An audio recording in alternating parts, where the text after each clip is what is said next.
Yo. What up, everybody? Welcome to the Cars and Kicks podcast. Today is a little different. It's not your usual show, as you can see, because we are actually in person. I can touch not the AI. people. Yeah, we are here. We're all here. Got a really great show for you. Got a really great guest for us, and we'll get to him in just a second because one, he's a plethora of knowledge. He's just a cool guy and just a really good person, which is really why we brought him here. Yeah. But he also happens to be into cars and sneakers and golf, although we probably won't get to the golf part today.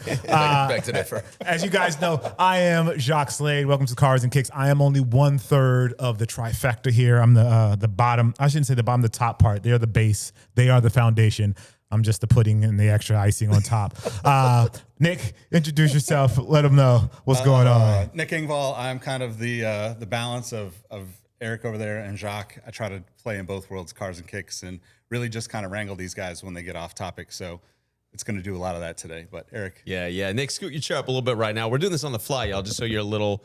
There you go. You were a little quiet. All right. And we're not going to edit this because that's how we roll. We just do it for real. So you guys are seeing everything happen as it is. This is, I'm Erik Valdez. I forget which camera I'm supposed to be looking at. But yeah, we are here.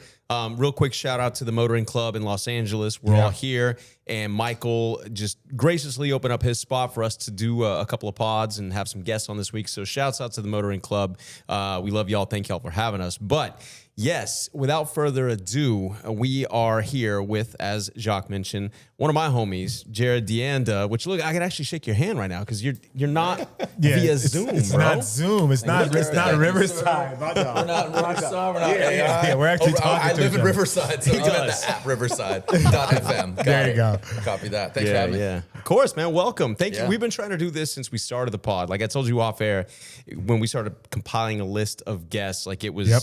You were in that top 3 of people that we wanted to have on. So the fact that you're finally here means a lot to us. You drove like an hour, 50 minutes to get here. I will go through the sleet, the well. I'm like I'm the post office, baby. Send it. That's what we're doing here. That's my saying. I've been saying it for 20 plus years. That's right. We had a beautiful conversation before Jacques got here. He just went right into it. I love it. Just professional. Drop it and just go, yo. Yep. I feel like my man here is the X between Cars and Kicks. So you're the X. Yeah, like that's accurate. Like Hall and Oates. Yeah. They had a third member of Hall and Oates, and he unfortunately passed probably about 7 years ago. Yeah. And they called him the ampersand. And he was a critical part of Daryl Hall and John Oates. If you call them Hall and Oates, their face, one, they're in a tight judicial battle right now. Yes, they are. are. But you are the X in Cars. I appreciate that. Kicks. He keeps it all together. He is definitely the glue because you let Erik and I talk for a little too long. Yeah. And there's no telling what we'll be talking about. And coincidentally, the first time we met was at a hype golf tournament. Yes. And I said, "Hey, dude, love the unions. You turn those into golf. That's sick. Blah blah blah." And then you started talking about a project, including another guy by the name of Erik Valdez. I was like, "Wait, I know Erik. Okay, boop boop boop boop boop boop." Right. And Kevin Bacon was in A Few Good Men. So there we go. And that's how it all comes together. And that's how it all comes together. And what a great serendipitous concept podcast. It's pop culture. Sneakers play such a major role in even my car. I don't even think you know this. You might know this. You might know this being TMR aficionados. But my EK at Import Show Off Del Mar Fairgrounds 97, 98. Silver Wings West Aggressor body kit with Adidas reflective blue stripes. Whoa. Do you remember that car? I do remember that car. I had tribal gear on my hood because I'm homies with Bobby and at the time Carl, Yep. Bobby Tribal. He's a homie. I had tribal gear on the hood, Adidas stripes on the side of it. Do you remember that car? I probably have pictures of that car somewhere. Yo, full circle right now. I just got chills. I just thought about that when we hit record. Yep. Jacques, suck it, nerd. We've been doing this. We've been done doing this. Sorry. And I wore my AirTech Challenge too because this was my gateway shoe. My brother worked at Athlete's Foot in Cupertino, California. Athlete's Oh, foot. And he bought me these as a kid for Christmas. And this was the shoe that inspired it all for me to be a sneakerhead. Hot lava colorway with the fade. I mean, come on. Agassi, absolutely punk rock tennis player. Yeah. Dude with the mullet. Now he's got no hair, just like us. He's one of us. He wore denim at Wimbledon. Like, that's who we are. We're punk rock. Agassi. And when are they going to make AirTech Challenge 2 golf shoes? Come on, man. Look. I always Nike. tag Agassi. They need to make that happen. But we got a little background music for us, guys. But before we get into that, can you explain so people get a better idea of what it is you do and why am I here? Why you're here? I'm gonna intro you real quick. Let Eric do it because we all get humble when we're like, oh yeah, I do some things. If you can't tell, Jarod is the voice of a lot of things. He is very good at talking and telling stories. And we were talking to off air before we get started on a lot of this. Nick's over there handling technical difficulties. I can't really hear it anyway, so don't stress too much. Nah, these aren't picking it up. But Jarod, I mean, we're gonna go way back to the Wings West kit and everything. Back in that dude. Nah, baby, nah. Yes, we were right there. Yes. So Jarod currently, it is Blackstreet, yes. We are going to go on so many tangents on this episode. Jarod, you were ADHD theater. Currently the voice and have been the voice of Formula Drift amongst a whole bunch of other things for what, 22 years. We're entering our 22nd season. Yeah. Yo, wow. That's impressive. And all that kind of, as we were talking off air early on, all that started way back in the day with the Wings West kit, with TMR magazine. For those of you that don't know TMR, youngins, look it up. It's like the OG of OGs when it comes to... I remember when Civics didn't have VTEC. I remember when Toyota claimed they invented VTEC, which they did before VTEC. They did. Yep. Toyota did invent VVTi. Variable valve timing. Yep. Jacques knows everything about... I know all of this. I think Tribe Called Quest keeps permeating into this storytelling because this is what was playing in my Civic when I went to Pan Auto back in the day. So, I remember literally buying this CD and going and getting boba or curry with the homies, Team Fusion. Shout out to those homies in SD. Yo, we had a car club that was inspired by Fusion and Wicked, and back in the day we were called Futura. Because we thought we were the future, dog. From El Paso, Texas. Wow. So shout out to the homies from Futura. That is, dude, that takes us. We had the window sticker at the top and everything. So it was it was shout legit. out to Futura 2000. Yeah. Back to the Malbon freaking Futura collab. That was such a collab on so many levels. And I text Steve and I said, yo, this is breaking so many barriers and rules of here's Lenny McGurr, a.k.a. Futura 2000, a.k.a. Futura, whose son is Timothy McGurr, 13th Witness, right? And then you get Malbon at the Masters doing disruptive, doing art, doing golf, and I was like, wow, that broke so many walls because I've been a Futura fan since late 90s when the website, Rom LZ and all that. And then for him to do that stuff and then to break that down at the Masters, I was blown away. It was a really great, great collection. It took Jarod 3.5 minutes to get into golf. Yeah. I love it. It's why we're here. Yeah, but look, I'm gonna let y'all ask some of the questions because I've known Jarod a lot longer than the two of y'all. And Jarod, I'm gonna let you talk a bit about what you were talking about off air before we got started and everything. But tell everybody, give yourself a little bit of props here. How did you become who you are today? Working with Formula Drift. October 19, 1978. It was a cold night. My mother, Janet. Sorry. So I guess my professional career of being an announcer and MC started in 2004. I have no former training or prior training of being an announcer, but my buddy started Formula Drift. I was working at McGuire's Car Care Products, but all the I guess the prequel, AD or BC and then AD, it would basically be I grew up street racing in San Diego, worked at a car shop, worked at a toy company, worked at Enterprise renting cars during 9/11, get my tie stuck in vacuums, cleaning cars up, had to shave every day. Manager comes in, skipped the day, gave me a razor, dry razor, just what the heck. Anyways. Fast forward to 2004, my buddies Ryan Sage and Jim Lau started Formula Drift and they said, hey, you're charismatic. Why don't you try announcing? So we had 4 events that year. I didn't get paid anything. Worked at McGuire's, and then I've parlayed it now into doing video game voiceover. Now work with Snap-on Tools, Hot Wheels. I've worked with Harley Davidson, done stuff with Ford, Toyota. I've done heavy metal karaoke costume contests at Comic-Con for Scion. Okay. Wow.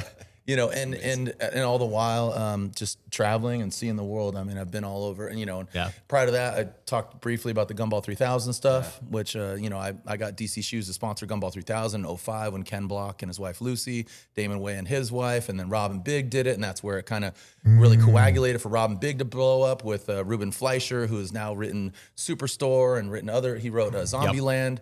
He met Robin Big there. He was doing music videos for MIA. That's when it really, again, coagulated to become Robin Big. I've just been kind of in the shadows, but also on the mic. Actions speak louder than words. I just put an exclamation point on it. So my career as far as announcing and presenting, Started with Formula Drift, and I'm still doing that. And I'm really proud of where drifting's at, because it's not just a little blip or kind of action sport. It's its own thing. So like when you talk to F1 drivers, if it's Yuki, or if you talk to, Charles Leclerc, my homies at Race Service, they're like, the needle moves in different ways. And being if you can monetize your passion, which I have multiple different passions, because we're just products of our environment, which is just, being, I have an almost 19-year-old. So the level, and Enzo's over there playing with Legos and stuff, just the amount of stuff we get permeated in our soul. I'm just a sponge of it all, and I just like to expunge literally out there and just put pop culture references and whatever. And it's like, if you could change one life and tell a joke and somebody laughs, you've made a difference. It's at, you know what I mean? So for those that are not me, because I know what it is. How would you describe drift outside of like what I've seen in Fast and Furious? Yeah, drifting is unlike any other motorsport. It's subjective. So it's freestyle motocross. It's figure skating, but in cars. Okay. So Formula Drift is a series that I've announced for 22 years, and it's the pinnacle of drifting. It's run what you brung. All cars are welcome. The only dictator is that the weight of your car dictates the size of your tire. The heavier you are, the bigger tire you can get, because you're all about side bite. So it's not about losing traction. It's actually traction management. So it's subjective because we have judges. So you have line, angle, style. Line, are you hitting the clipping points? There's clipping points or zones. So rear end or front end of the vehicle. Angle, getting the car sideways. There's also rate to angle. At the expedience, you kind of throw it in. Is it gangster? So line, angle, and style. How you do that. So it's that X factor, the unknown, like, oh, dang. Your homie just dropped some heat. So Formula Drift, it's bracket style. We have the format this year is like seating brackets. Boom, boom, boom. We start with 32, go down to 16, 8, boom. So we have Formula Drift is 8 rounds in the FD Championship in the States. And we have FD Japan, and we've had Southeast Asia in the past, like Singapore, Malaysia, Indonesia, but going to Australia. And then I made friends and connections, so I announce other odds and ends. If it's Hyperfest, next week I'm going to Grid Life. I've announced a Goodwood Festival of Speed, which is an incredible event, probably one of the best. Mad Mike, I go do his event in New Zealand, so I bring my sticks, bring my clubs. I'm known as the voice of drift, just because I've been doing it so long. What is it about drift that people can't get anywhere else? Similar to Gumball 3000, I like properties that are juxtapositions. So just like Cars and Kicks, it's like on TMR magazine, and I feel like you're still taking back that I worked at TMR, right? I just don't understand how. Like, I feel like we've crossed paths probably we must have half a dozen times, because I literally drove down to Group 5 because you were the big dogs in the space for a while. We were the first to bring June Autosports, June Auto Parts. Yep. We brought Tomei to the States. Yep. And I went there in '99. Oh yeah, Tomei. You guys brought Tomei to the States. That's right. That's right. So cute. That's right. That's right. Kane Gale was a good friend of mine. So I drove Kane's Turbo and Integra back in the day in San Diego. Yeah. Drifting is again the big appeal and why we're into what we are is you wearing a Master shirt Jordan's daughter, that tells your story, right? So for me it's like Race Service, throwback, Kith. I was like, okay, self-brand, good art, but it's like this, we're all walking juxtapositions of what we kind of embody, right? And it's cool to just throw a little Easter egg in there. Drifting is that. So you can go to a Formula Drift event and you could, if you're a technical guy, like an engineer, you can go and be like, dude, look at this build, like this turbo setup, that cage, those welds are kind of clapped out, Okay, cool. Or if you're just, I'm here so both teams have fun. You can go and just watch sideways burnouts. If you're into fashion, there's like a good fashion element, because it's traditionally skateboarders, BMXers, action sports kids that got their license. Yep. And then there's a degree of, here's 2 manufacturers, 3, Toyota, Ford, Nissan. We've seen Dodge come in, we've seen Hyundai come in. Yep. There's more tire manufacturers in Formula Drift than any other motorsport. It's ADHD motorsports in a great way, because it's quick bites. It's the Vine of motorsports. It's not dead, but it's moving. You know what I mean? Yeah. One of the things that we noticed, like Nick and I went out to RIP to Irwindale. We went out to the final FD event at Irwindale last season. Yeah, pour out a little water. But one of the things we noticed too is how that culture all ties into just what you were talking about, your story, what you're wearing and everything. Like everybody walking around there had some heat on their feet. Like, and that tie-in of, we've talked about this several times, of self-expression. Like the car you drive, the way you modify it, the shoes you wear, the clothes you wear, it's all forms of self-expression. I think that to me is what makes Formula Drift even cooler, because other motorsports, I love motorsports. I've raced for years, but you get into NASCAR, F1, any of the big ones, there's so many rules. There's so much stipulation as to what you can and can't do. Penalties for this, penalties for that. Whereas Formula Drift, it's like, and I think that's why it's been one of the fastest growing sports over the last decade or so. It's just a free for all. It's fun. And you're not racing the clock. You're not even racing the dude next to you. It's not even a race. It's style points. It's all that other stuff. So I love that aspect of it. And Enzo has been to a handful of, my son is off camera over there building Lego, like Jarod said, but he's been in a handful of events, WEC, IndyCar, all sorts of stuff. And his favorite so far has been Formula Drift. And a lot of car guys find it that way. If it's Zwart or what I see Enzo's, what was that, buddy? He's building an F1 F1 car. He wanted F1 to chime car. in and let us know he is building an F1 car as we speak. Yes. So again, it does have a fashion element. Huff did a collab with Toyota, and we've seen Rogue Status do one with Scion back in the day. Shout out. Just obviously Johannes Benson, RIP to him, but shout out to Jasper Watts, started Rogue Status. And, there's with drifting, there's a fashion element that I think you'd appreciate. You haven't been to Formula Drift yet? I have not been to one yet. Well, guess what? Yeah. Guess where you're going in October, baby? You're going to Long Beach. Let's do it. 17th, 18th, slide into for the Shoreline Showdown, round into the Formula Drift Championship. Jarod DeAnda, Jacques Slade. So would it be accurate to call this like the X Games of cars? No, it's not. It's its own independent thing. It's not like. What would you say? Yeah, it's its own thing. It's crazy too, because it's exactly what you're fighting for in golf right now, and it's exactly what he gets excited about hearing about Futura and Malbon and like. It's TGL. Okay. FD is TGL to motorsports. It's adjacent. It's respectful. It has all the talent. It has all the technology, and it's sometimes just. There's a couple terms that I've been applying to my ethos and trying to, no pun intended, perpetuate the stoke and be respectfully disruptive. That's kind of, those are my mottos this year, is be respectfully disruptive. Know the elements in the sandbox. There's that wood barrier that sometimes when you're a kid, you get splinters on, it's all clapped out. You know the sand, you know the buckets, you have the molds, the models, but stay within that. It's like, inviting you to golf. Your shirt needs to be tucked in, play by the rules, but do it your own way. Do your own way. And that's Formula Drift. And like, again, analogously, here we are talking about golf again, but TGL, if you put that really cool camera that they had on the flag at the Masters right out of the gate and just did, I do declare, how could you disrupt the Augusta club, but if you put it at TGL, which is a petri dish and a good hurt locker of like offending people, it doesn't matter. But if you see it being utilized, it's a good test market and test bed. Then when it shows up, it's not completely disruptive. It's respectfully disruptive. Do you see, do a lot of other motorsports pull things from Formula Drift? Ford has introduced an all-electric handbrake in their new Ford Mustang. Developed by a two-time champion, Vaughn Gittin Jr., which now Vaughn Gittin Jr. is a great friend of mine for 20 plus years. Officiated his wedding. That's how close. I'm not bragging, but that's how close I am to him. He's the new Carroll Shelby of our generation. So he has a brand called RTR, ready to rock, and he works concurrently and actively with Ford as their main guy. Ken Block, he left Ford before he passed.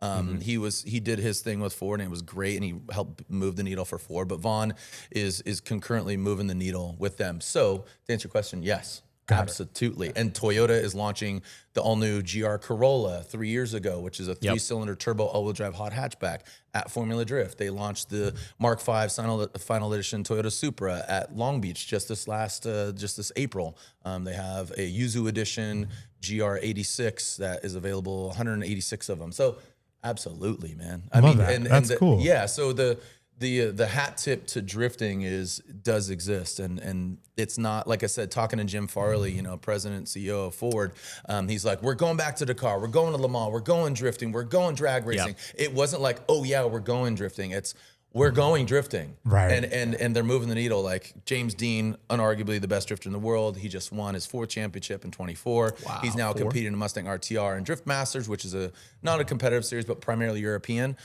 Just a different ball of wax. He's competing over there. So You know, if you've never seen it, you've seen it on the internet. You've probably heard my voice. I've spoken, you know, WPMs, words per minute, baby. Like I speak a lot, and obviously hopped up on caffeine and you know, energy drinks and stuff like that. But I'm really proud of where it's at, where it's going, and again, just the fashion element I really love, and just the friends I've made, and life is about relationships, and rising tide lifts all relationships, man. And I've absolutely seen the world, and I'm gonna see more of it. My son is going to school for journalism and media, so he wants to do what I'm doing. So he's already worked for Hot Wheels. He's just getting off the Disney internship. He's worked for Pepsi with Rockstar. He's announcing Electrify Racing League, which is electric skateboards.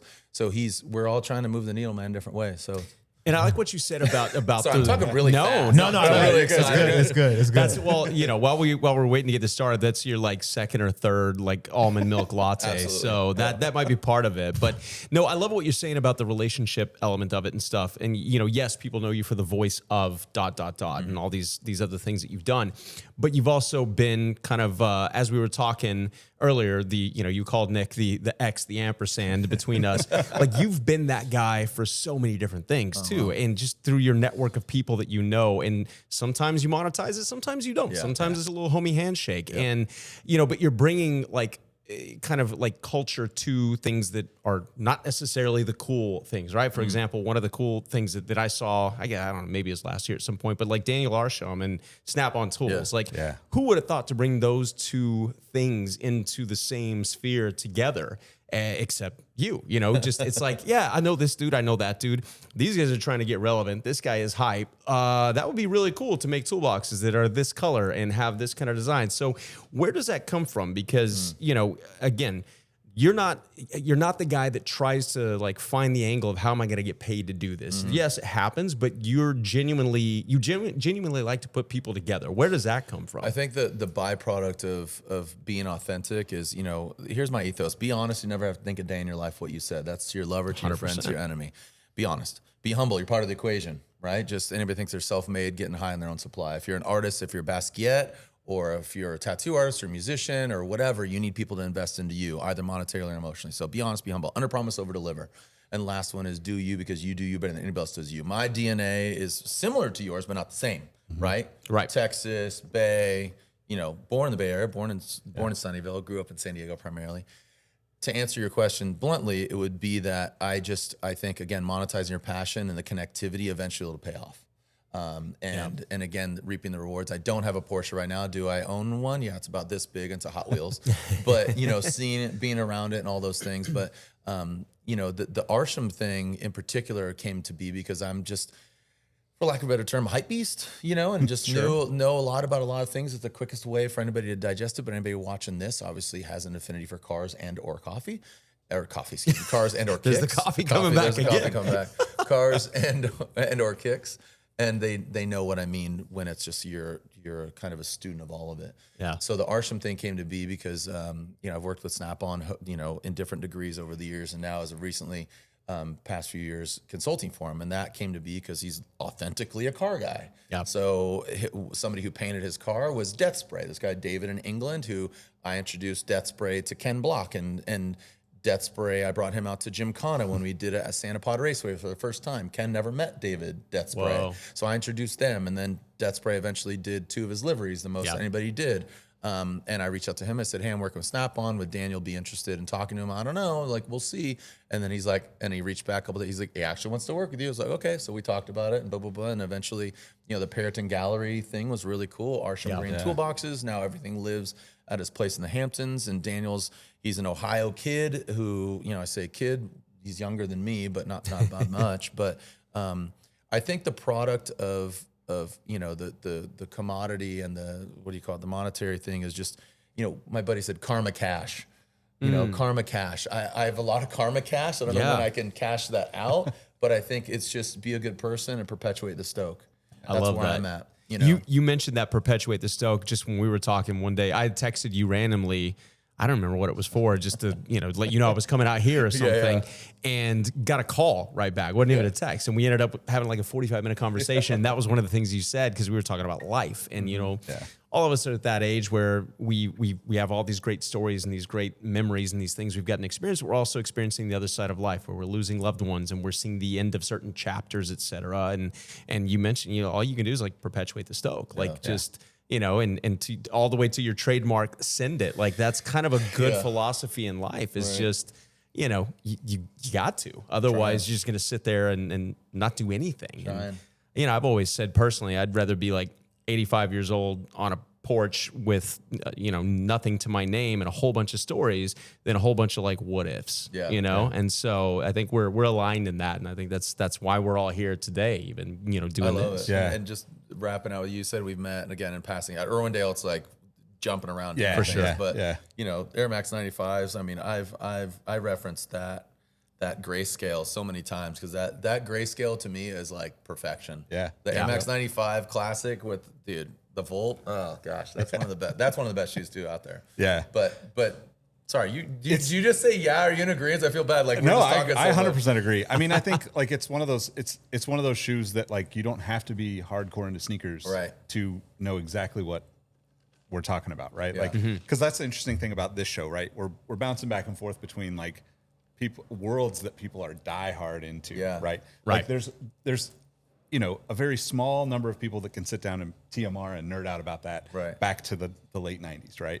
But then there's like a little bit more in the sneaker space. And then there's all the like not exterior, but like the people that come in to witness it, like you said, you know, earlier about something else where it's just like, I think the other part that's really interesting, hearing all the things you've done, you mentioned before we were on air, being in Las Vegas and, you know, skateboarding through the Flamingo, right? Like to me, that is also a part of like our generation of like, like this is what we were going to do regardless, right? Like we were going to take a Coca-Cola logo and make it our own.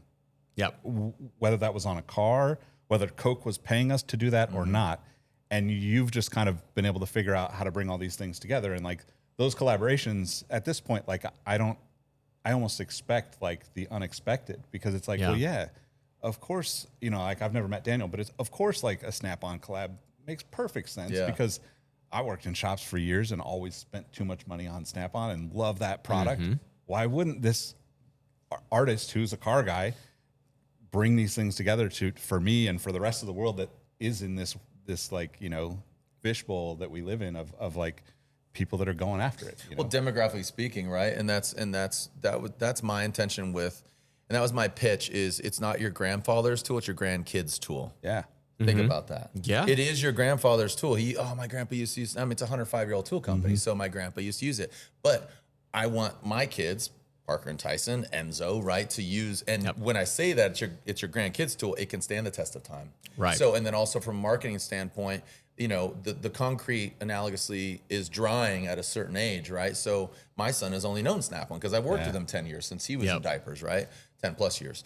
And so the Arsham thing for me is moving the needle on a like, I never thought about that, you know, and believe me, you know, Supreme's got some C&Ds from Snap-on. They bite the wrench S, you know, and it's an iconic logo. So when you have that kind of iconography, it's going to get ripped off, right? But the marketing and the ROI for me of doing something that is super elevated and a lot of attraction of what Daniel has done is working with the Cleveland Cavaliers. So you got to stick in ball sport, right? Working with Hublot, high-end company, right? He works with Stone Island. He did a helmet for Lewis Hamilton and a livery, right? So that resume encapsulates kind of like us, you know, where it's again the juxtaposition of Apple Watch or just all these different things. It says when you like if you're going through customs, what's going on here?